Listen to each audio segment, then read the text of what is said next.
ሳሎኑ ይሄንን ይመስላል። እንደምታዩ በደንብ ብርሃን የሚያገኝ ነው። ቆንጆ ቅልብጭ ያለ ሳሎን ነው። አዎ ዋናው ደግሞ ማስተር ቤድሩሙ ይሄንን ይመስላል ማለት ነው።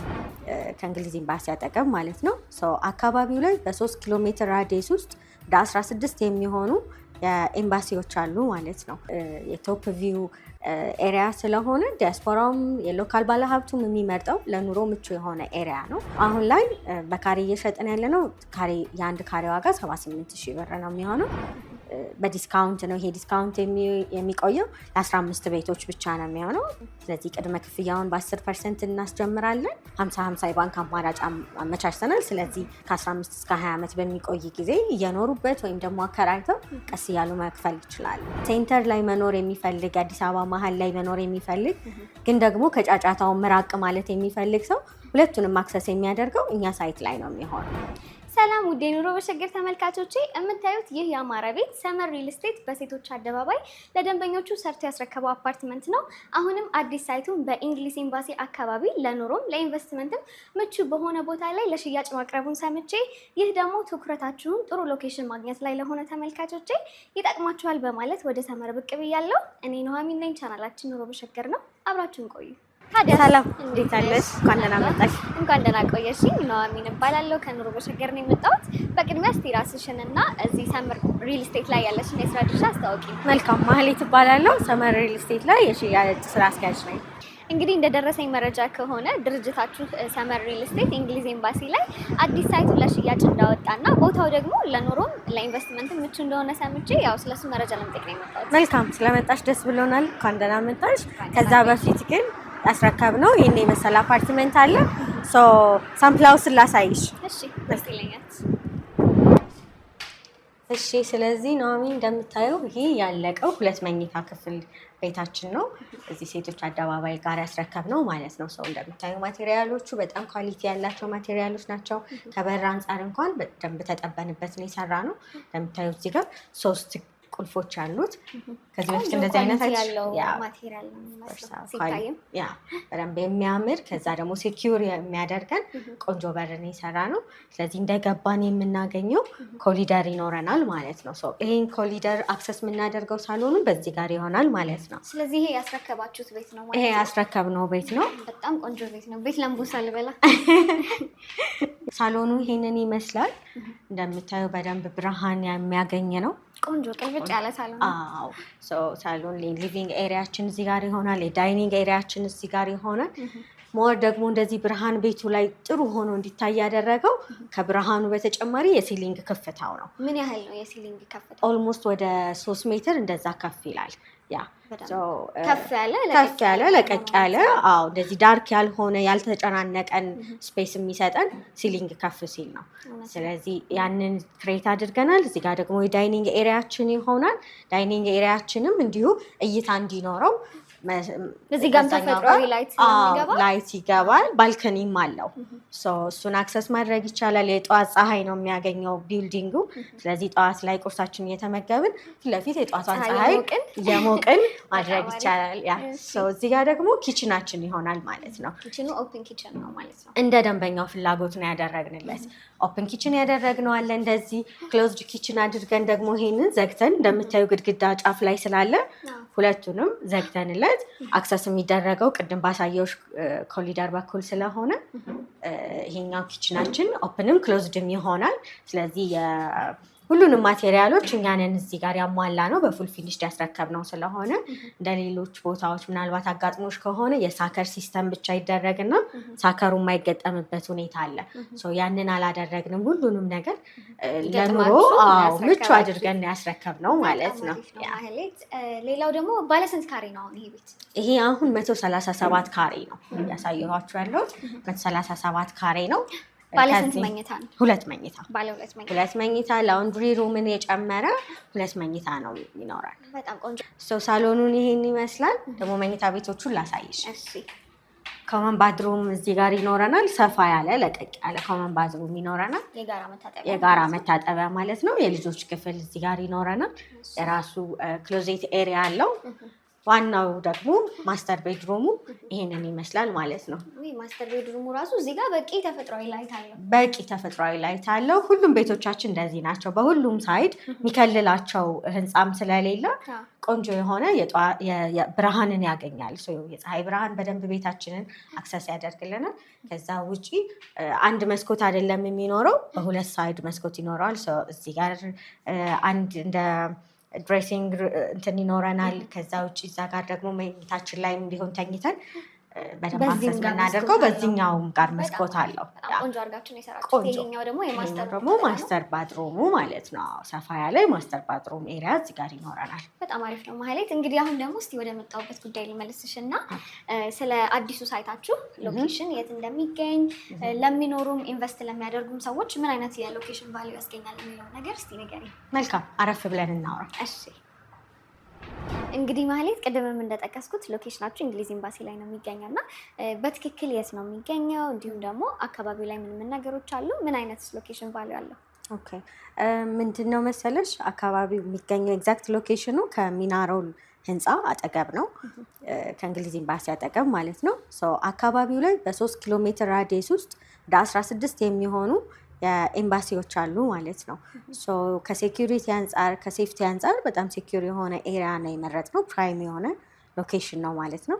ከዛ ውጭ የእምነት ተቋማት፣ የትምህርት ቤቶች፣ ኢንተርናሽናል ትምህርት ቤቶች ከዛ በተጨማሪ ግን አንድን ቦታ ለመምረጥ ሎኬሽን ለመኖር ሎኬሽናል ኮንቬኒንሲ ወይም ደግሞ ለመኖር ምቹ የሆነ ቦታን መምረጥ አለብን። ከዛ መካከል የመንገድ አማራጭ ይጠቀሳል። እኛ ጋር በአራቱም አቅጣጫ የመንገድ አማራጮች አሉ። ወደ ቦሌ አትላስ፣ ወደ መገናኛ፣ ወደ 6 ኪሎ እና 4 ኪሎ ወደ ሁሉም አቅጣጫዎች ሴንተር ላይ ነው ያለው ማለት ነው። ከሁሉም ነገር አንጻር ለኑሮ ምቹ የሆነ እና ለኢንቨስትመንትም ደግሞ ተመራጭ የሆነ ሬንታል ቫሊዩ እንዲሁም ደግሞ ለመኖርም የተመራጭ የሆነ ሎኬሽን ነው የመረጥ ነው። ስለዚህ ዳጎስ ያለ የኢንቨስትመንት ጠቀሜታም ይኖረዋል ማለት ነው። ኤግዛክትሊ። አዎ 16 ኤምባሲዎች አሉት ብዬሻለሁ። ዲፕሎማት መንደር ነው የሚባለው እዛ አካባቢ የቶፕ ቪው መንደር ነው። ስለዚህ ዲፕሎማቶች ለሬንታል ኪራይ ይፈልጋሉ። ያንን ደግሞ ኪራዩ የሚሆነው በዶላር ነው። ስለዚህ አሁን ላይ የሚገዛ ደንበኛ መጨረሻ ላይ ሲያከራየው የሚያገኘው ኢቨን የሪተርን ኦን ኢንቨስትመንቱ ሸጦ አይደለም የሚሆነው፣ በኪራይም የሚመልሰው ይኖራል ማለት ነው። በጣም አሪፍ ነው ማህሌት። ህንፃው ባለስንት ወለል ነው የሚሆነው? እንዲሁም ደግሞ አሁን ለከተማችን ላይ የኤሌክትሪክ መኪኖች እየበዙ እንደመምጣታቸው የእናንተ አፓርትመንት የኤሌክትሪክ ቻርጅ ቦታን ጨምሮ የተለያዩ የጋራ መገልገያዎች እንዳሉት ሰምቻለሁ እና ምን አይነት አሚኒቲዎች አሉት? ኦኬ G+25 ህንፃ ነው የሚሆነው። 4 የመኪና ማቆሚያ ቤዝመንት እና ሰሚ ቤዝመንቶች ይኖሩታል። ከዛ ውጪ ለመኖር የሚያስፈልጉን አሚኒቲዎችን ጨምረን መዋኛ ገንዳዎች፣ የልጆች መጫወቻ፣ ለሰርግ፣ ለዝግጅት፣ ለሀዘን የሚሆኑ አዳራሾችን እንዲሁም ጂምናዚየም፣ ስፓን እነዚህን ይዞ G+25 የሆነ ህንፃ ነው እየሰራን ያለው። ሙሉ ለሙሉ ሬዚደንሻል ነው የሚሆነው። ከፊት ለፊቱ G+5 የሚሆን ሞል እንሰራለን፣ ለብቻው ሞል ማለት ነው። ሩቅ ቦታ መሄድ ሳያስፈልግ እዛው ግብይትን እያደረጉ ለመኖር ምቹ የሆነን ሁኔታ ለመፍጠር ሞክረናል። በጣም አሪፍ ነው። በምን ያህል ጊዜ ለማስረከብ ነው እየሰራችሁ ያላችሁት? 27 ወር 2 ዓመት ከ3 ወር ማለት ነው። በ27 ወር ጊዜ ውስጥ እናስረክባለን። 2 ዓመት ከ3 ወር ውስጥ። ከዚህ በፊት ከነበረን ኤክስፔሪየንስ አንጻር ማለት ይህንን ህንፃ ቅድም እያሳየሁሽ የነበረውን በ3 ዓመት ጊዜ ውስጥ ነው ሰርተን ያስረከብ ነው። ፉል ፊኒሽድ ነው ይሄኛው። ስለዚህ እያንዳንዱ ተቾች የእኛ ተቾች አርፈውበታል እና ባልነው ጊዜ ነው ያስረከብነው። ደንበኞቻችን በጣም ደስተኞች ናቸው። ሙሉ ለሙሉ የካርታ ርክክቡንና የቤቱን የማስረከብ ፕሮግራም ዲሴምበር መጨረሻ ላይ ጃንዋሪ 1 ላይ እናደርጋለን ብለን እናስባለን። ከዚህኛው ልምዳችን ተነስተን የእንግሊዝ ኤምባሲውን ሳይታችንን ኦን ታይም በ27 ወር እናስረክባለን። በጣም አሪፍ። ስለዚህኛው ያለፈው ፕሮጀክታችሁ ካነሳን አይቀር ደግሞ ሰመር ሪል ስቴት እንግዲህ ከዚህ በፊት ከሀገር ውጭም የተለያዩ ዘርፎች ላይ እንደተሳተፈ ሰምቻለሁ እና እስቲ ጠቅለል አድርገሽ ሰመር ማን ነው የሚለውን ነገር ለእኔና ለተመልካቾች ንገሪኝ። ከዚህኛው ኤክስፔሪየንሳችን አንጻር ስንወስድ ግንባታችንን እያደረግን የነበረው በፖስት ቴንሽን ቴክኖሎጂ ነው። ያ ማለት በ3 ስላብን በአንድ ወር ጊዜ ውስጥ ካስት አድርገን ወይም ሞልተን እንድንጨርስ የሚያደርገን ቴክኖሎጂ ነው። ያንን ቴክኖሎጂ አሁንም የእንግሊዝ ኤምባሲው ላይ እየተጠቀምነው ያለው ነው የሚሆነው። ስለዚህ ኦን ታይም ለማስረከብ ባልነው ጊዜ ታይም ፍሬምም ስንሰራ ከዛ ቴክኖሎጂ አንጻር ወስደን ነው የሚሆነው ማለት ነው። ስለዚህ ኦን ታይም የምናስረክብበት ሁኔታ ተረጋገጠ ነው። በጣም አሪፍ ነው ማህሌት። እንግዲህ ያለፈውን ፕሮጀክታችሁን ካነሳን አይቀር ከዚህ በፊት ሰመር ሪል ስቴት ከሀገር ውጭ በተለያዩ ዘርፎች ላይ እንደተሳተፈ ሰምቻለሁ እና እስቲ ጠቅለል አድርገሽ ሰመር ማን ነው የሚለውን ነገር ለእኔና ለተመልካቾች ንገሪኝ። መልካም። ሰመር ሪል ስቴት ከዚህ በፊት በዳላስ ቴክሳስ ውስጥ ባለቤቱ አቶ ሳሙኤል ይባላሉ። እዛ የሞርጌጅ ብሮከር ላይ እና የትራንስፖርቴሽን ስራ ላይ በደንብ ለ30 ዓመት እንደዛ አካባቢ ሲሰሩ የነበሩ ሰው ናቸው።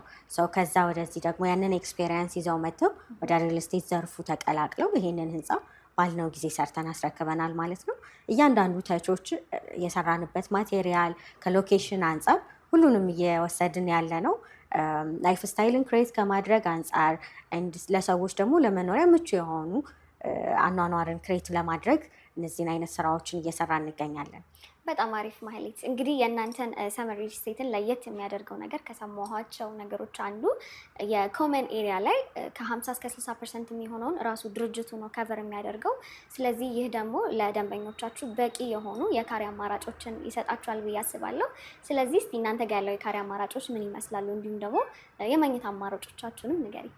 መልካም። የኮመን ኤሪያን ካነሳሽ አይቀር ኮመን ኤሪያ ብዙ ቦታዎች ላይ ደንበኞችን ያስመረረ ነገር ነው። ምክንያቱም ትኖሪያለሽ ተብሎ የገዛሽው ቤት ላይ የምትኖሪው ከዛ በጣም በብዙ ፐርሰንት ያነሰው ላይ ነው የሚሆነው። ብዙዎቹ ለሌሎች አላማዎች የሚውሉ ይሆናሉ። እኛ ምንድን ነው ያደረግነው? ኖርማሊ ይሄ ኮመን ኤሪያ ሴንስ በመንግስትም ስቴት የተደረገ አለ እስከ 15% ድረስ ኖርማል ኮንዶሚኒየሞችም ላይ ኤክስፔክት የሚደረግ ነው። ያ ማለት ለስቴር፣ ለኤሌቬተር፣ ለጋራ መጠቀሚያዎች የሚወሰድ ማለት ነው። ከዛ በተጨማሪ ያሉትን ነገሮች ድርጅቱ ነው በእኛ በኩል ሃንድል ያደረገው። እስከ 14.6 የሚሆን ፐርሰንት ብቻ የኮመን ኤሪያ ቴክ እናደርግ የሚጠቀምባቸውን ወይም ደግሞ የዕለት ተዕለት እንቅስቃሴውን የሚያደርግባቸው ላይ ዞሮ ዞሮ እነሱ ስለሆነ የሚጠቀሙበት ያንን እናደርጋለን። ከዛ ውጭ ያሉትን ግን እንደ አዳራሽ፣ የመዋኛ ገንዳ፣ የጋራ መጠቀሚያዎችን በሙሉ ድርጅቱ ሃንድል ያደረገበት ሁኔታ ነው ያለው። ስለዚህ ይሄ ደግሞ ለደንበኞቻችሁ በጣም መልካም ዜና እንደሚሆን ተስፋ አደርጋለሁ። ያው የቤት ጥያቄ ላይ ተያይዞ የሚነሳ ችግር እንደመሆኑ መጠን ስለዚህ ምን አይነት የካሬና የመኝታ አማራጮች ነው ያሏችሁ? መልካም። እኛ አሁን የእንግሊዝ ኤምባሲው ላይ ያለን ከ2 መኝታ እስከ ባለ 4 መኝታ ነው። ከ136 ካሬ ጀምሮ ባለ 2 መኝታ እስከ 4 መኝታ ቤቶች ድረስ ሰፋፊ ኤሪያዎችን የያዙ ዲዛይን ዋይዝም ደግሞ ብዙ በዘርፉ ጥሩ የተባሉ አርኪቴክቶችን አካተን ነው እየሰራን ያለ ነው። ለምሳሌ ያህል የአድዋ 00ን እና የአብርሆትን የሰራው ዲዛይነር ጋር አብረን ኮላብ አድርገን እየሰራን ያለ ነው። ቤቶቻችን ላይ ዲዛይኖቹ ላይ አንፋንክሽናል የሆኑ ስፔሶችን አናገኝም። ረጃጅም ኮሊደሮች፣ ኮለኖች እነዛን ነገሮች እኛ ቤት ላይ አናገኝም። ስለዚህ ስፔሶቹ ለመጠቀም በጣም ሲምፕል የሆኑና ኮምፕሊኬትድ ማለት ነው። ሌሎች ሩሞችንም ደግሞ ክሬት ለማድረግ ብለን ቤዚክ የሆኑ ሩሞች ላይ ካሬያቸውን አላሳነስንም። በጣም ሰፋፊ ካሬዎች ናቸው። እንደ ሳሎኖቹ፣ መኝታ ቤቶቹ፣ ኢቨን ባልከኒዎቹ 9 ካሬ እና ከዛ በላይ እስከ 15 ካሬ ድረስ ባልከኒ የሰጠንባቸው ቤቶች አሉ። ስለዚህ ለኑሮ ሲምፕሊቲ አይደለ የሚያስፈልገው እሱን ነገር አድ አድርገን የመጣ ነው። በተጨማሪም ህንፃው ላይ 5 ኤሌቬተር ይኖረዋል። 4ቱ የፓሴንጀር ኤሌቬተር ይሆናል፣ አንዱ ደግሞ የእቃ ማመላለሻ ሊፍት ይሆናል ማለት ነው። እነሱን ደግሞ ምናልባት የመብራት ማቆራረጥ እንኳን ቢያጋጥመን ስታንድ ባይ ጀነሬተር 2 ስታንድ ባይ ጀነሬተር ይኖረናል፣ የከርሰ ምድር ውሃ፣ ከዛ ውጭ ደግሞ የውሃ ታንከር የፍሎሩ የመጨረሻ ፍሎር እና ግራውንድ ላይ ይኖረናል ማለት ነው። ስለዚህ የውሃ እጥረት፣ የመብራት መቆራረጥ እነዚህ አይነት ነገሮች አይኖሩም። በጣም አሪፍ ነው ማህሌት። ሌላው እንግዲህ አዲስ ሳይት እንደመሆኑ መጠን ለሽያጭ ላውንች ያደረጋችሁት የካሬ ዋጋችሁ ምን ያህል ነው? ከዚህ ጋር ተያይዘው ደግሞ ቅናሽም ካላችሁ እስቲ ስለሱ ንገሪኝ። አሁን ላይ በካሬ እየሸጥን ያለ ነው። የአንድ ካሬ ዋጋ 78,000 ብር ነው የሚሆነው። በዲስካውንት ነው። ይሄ ዲስካውንት የሚቆየው ለ15 ቤቶች ብቻ ነው የሚሆነው። ከዛ በኋላ የዋጋ ጭማሪ ይኖረናል።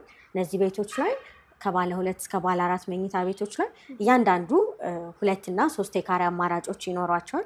ከዛ በተጨማሪ ደግሞ ካለው ሎኬሽን አንጻር የሰጠነው ፕራይስ የሚገባው ሆኖ ሳይሆን ግን ደግሞ ሲዝናል ፕራይሶችን ዲስካውንቶችን እያወጣን ስለነበረ ነው። ከዛ ውጪ በአራቱም አቅጣጫ እይታዎች ያሉት ህንፃ ነው እየሰራን ያለ ነው። ሙሉ ለሙሉ ህንፃው የዞረው ወደ ምስራቅ ነው። ስለዚህ የጠዋት ፀሐይን ሁሉም ቤቶቻችን አክሰስ ያደርጉታል። በጣም አሪፍ። በየትኛውም አቅጣጫ ያሉት ቤቶች የጧት ፀሐይ ያገኛሉ ማለት ነው። ሁሉም ቤቶች የጧት ፀሐይን ያገኛሉ። ከዛ ውጪ የፊት ለፊት እይታው የምስራቅ እይታ ወደ መገናኛ ነው የሚሆነው፣ ወደ ሲኤምሲ። ከዛ የጀርባ እይታው ደግሞ የካሳንችስ እይታ የሲቲቪው ነው ያለው።